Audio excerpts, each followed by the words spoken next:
Oi, gente, mais uma vez, Momento Saúde com Paula Riouf, aqui pela Rádio JSB. Nós estamos fazendo as gravações todas pela plataforma do Zoom, diante dessa pandemia, não dá para fazer no estúdio por enquanto. E hoje eu tenho uma convidada muito especial, uma querida, que a gente está tentando essa entrevista faz tempo, mas que a nossa agenda não batia, e hoje, por conta de tudo isso que está acontecendo, a gente está fazendo por essa plataforma. É a minha querida amiga Tatiana Aires. Oi lá, querida, muito prazer em ter você aqui conosco. Oi, Paula, oi todo mundo que está assistindo. Muito feliz em estar aqui hoje. Realmente a gente já se fala há um tempo sobre essa entrevista e essas são as coisas boas da pandemia. Olha só, estamos conseguindo agora pelo menos um tempo para conseguir fazer a nossa entrevista. É verdade. Então a Tatiana, na verdade, ela é uma bailarina e ela é proprietária e diretora de uma escola de dança. Tati, você pode, por favor, se apresentar para a gente, para dizer o que você faz, a que você veio? Eu sou professora de balé clássico, na verdade fiz dança a minha vida toda, desde pequenininha. Comecei com 4 anos e estudei isso durante a minha vida toda. Ingressei na faculdade de Educação Física por ser uma apaixonada por essa atividade e aqui não tinha nada que fosse relacionado à dança que pudesse me dar esse embasamento. E aí sou formada em Educação Física e continuei os meus estudos em dança e quis me aprofundar numa metodologia específica, que eu acredito que seja uma metodologia possível, que ela é incrível no mundo todo, que é a metodologia da Royal Academy. Daí fiz uma faculdade de educação da Royal Academy, que eles têm para formação de professores. Então, eu sou formada professora da Royal e tenho agora 2 unidades e uma terceira que é como uma franquia aqui em Taubaté, e nós ensinamos dança. Eu sou especialista em balé clássico, mas nós temos todos os tipos de modalidade. E a gente veio aqui hoje para falar isso, né? Para falar sobre isso. Ô, Tati, mas responde uma pergunta para mim de um modo geral. Primeiro, para eu ser professor de balé clássico ou de balé contemporâneo, que seja, as diversas áreas do balé, eu preciso ser formada em educação física ou não? Não é obrigatório? Não, na verdade, assim, tudo que envolve arte hoje em dia, não tem nada que rege 100% isso que diga que você tem que ter uma formação específica. Mas quando Entendi. você se preocupa com os seus alunos, teoricamente, você tem que buscar uma formação. Eu estava falando isso hoje com uma professora da escola, que ela está querendo fazer agora uma faculdade, e a gente estava falando sobre isso. Tem alguns profissionais que fazem fisioterapia, porque também acaba envolvendo um pouco essa área corporal, e isso agrega bastante coisa. Então, assim, não especificamente educação física, existe faculdade de dança, existem cursos técnicos de dança, mas eu sempre acho que o ensino superior, ele agrega muita coisa, principalmente para quem trabalha com atividade corporal, que ela, de uma certa forma, a dança é uma arte, mas ela não deixa de trabalhar o físico e de a gente ter essa preocupação em uma formação física que a gente trabalha desde criança até adulto. Então, e que pode ter comprometimento, né, Tati? Se o profissional não souber lidar com aquele manejo, é considerado uma modalidade esportiva? Como é que funciona? Como é que chama? Não, a dança, ela é arte, né? Então, tanto que o CREF, que é o nosso conselho, ele não pode reger, teve uma determinação, um tempo que ele não podia reger as escolas de dança por isso.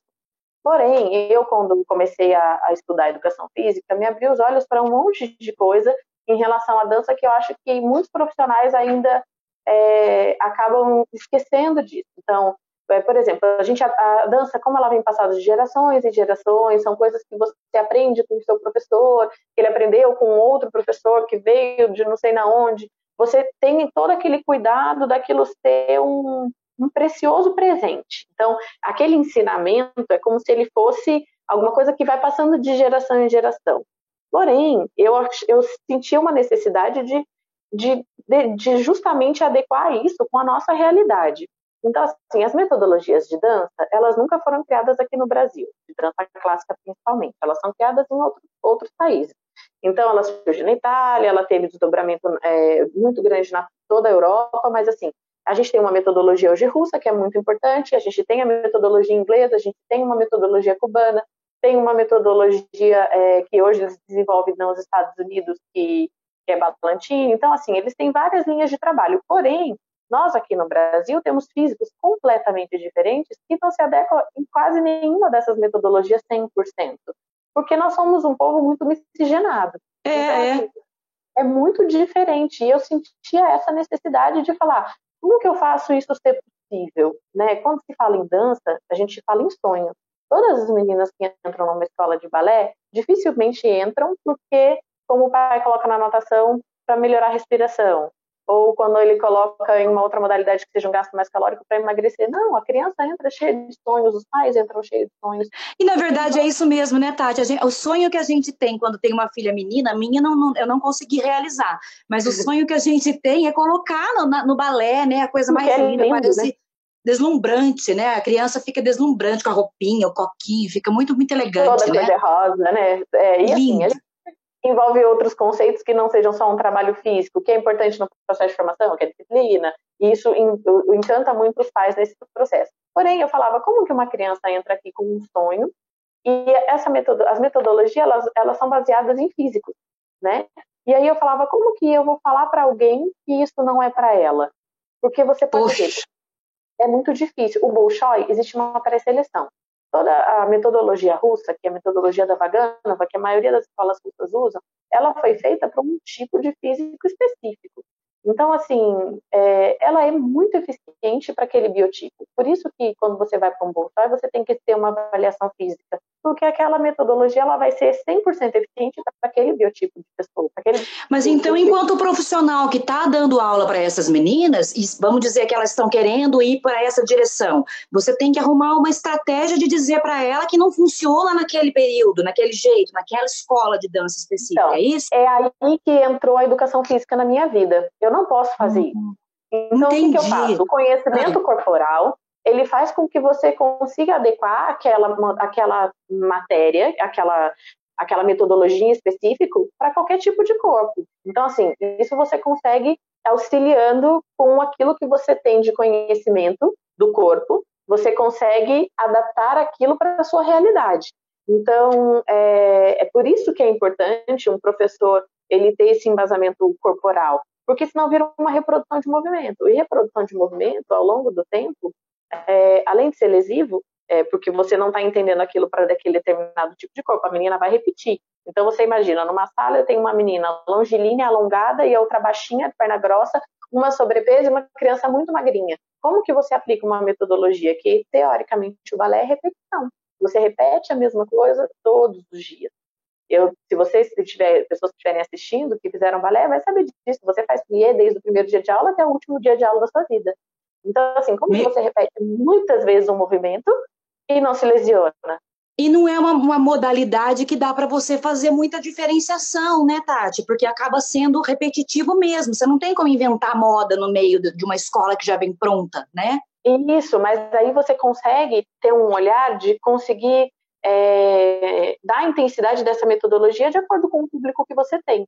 Então, assim, só que para isso você precisa saber o que você está fazendo.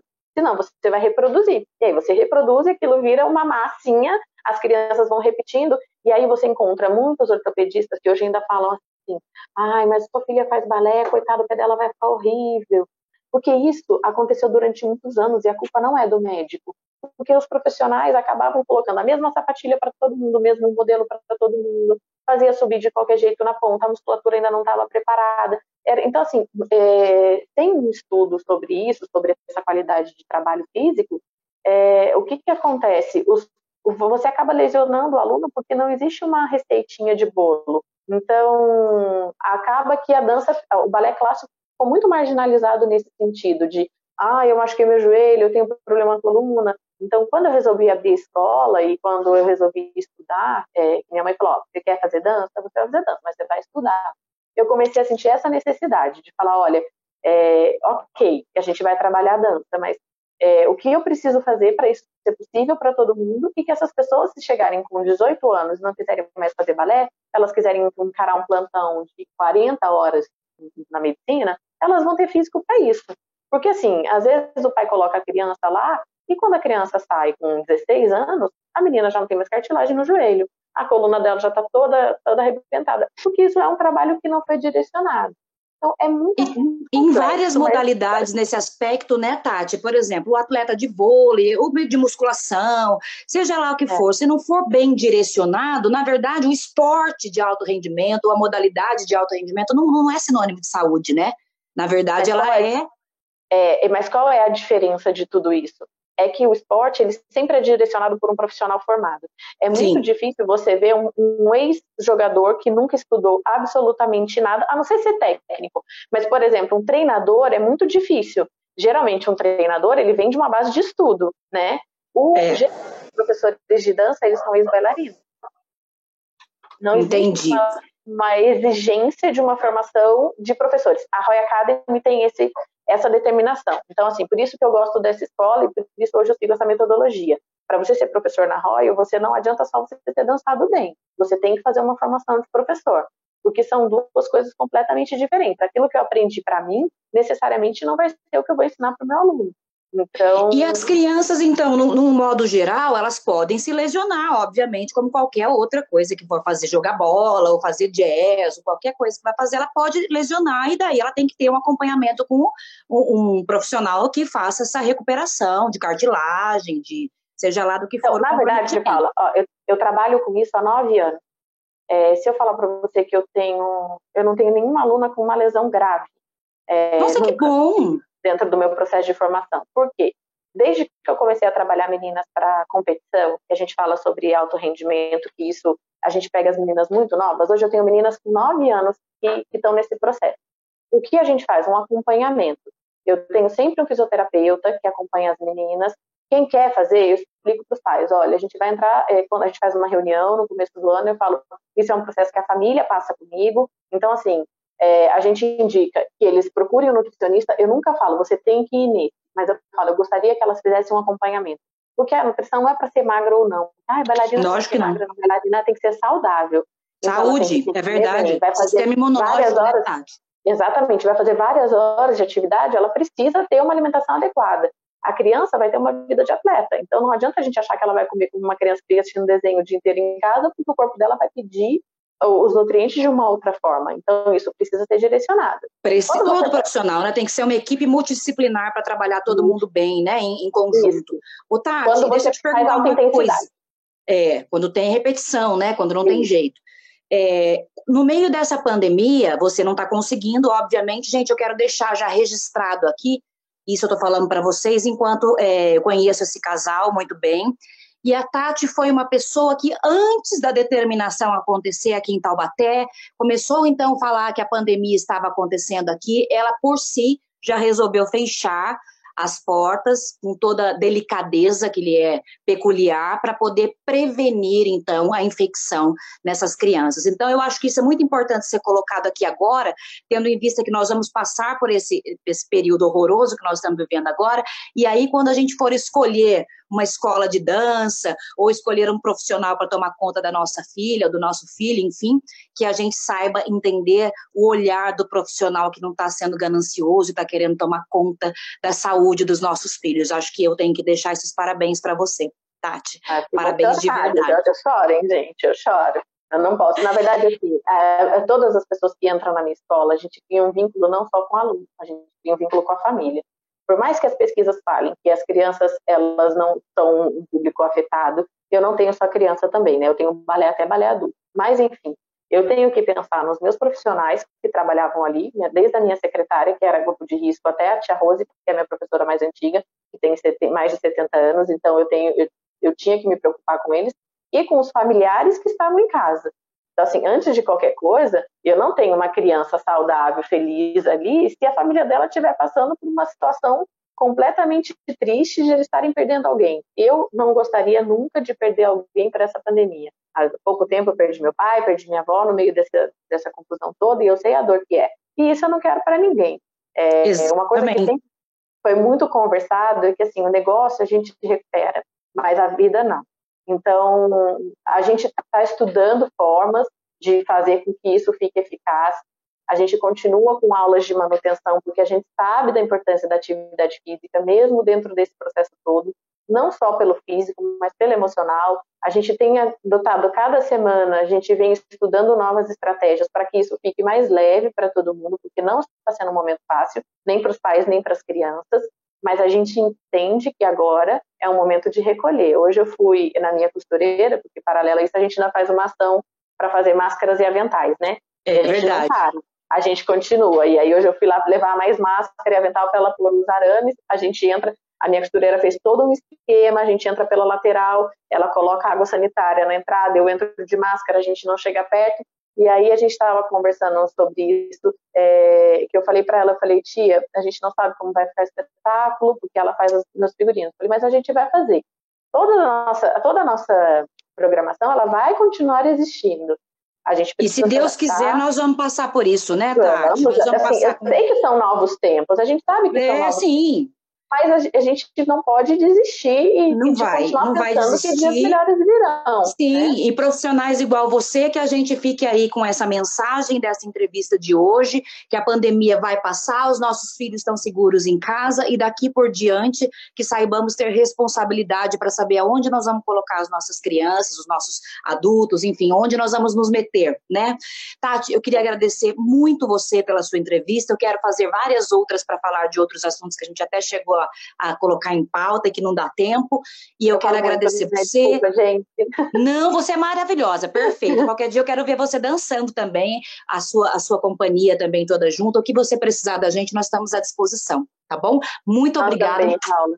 Tá? Fica com Deus. Eu Deus. queria agradecer vocês pelo esse trabalho maravilhoso que você faz de conscientização.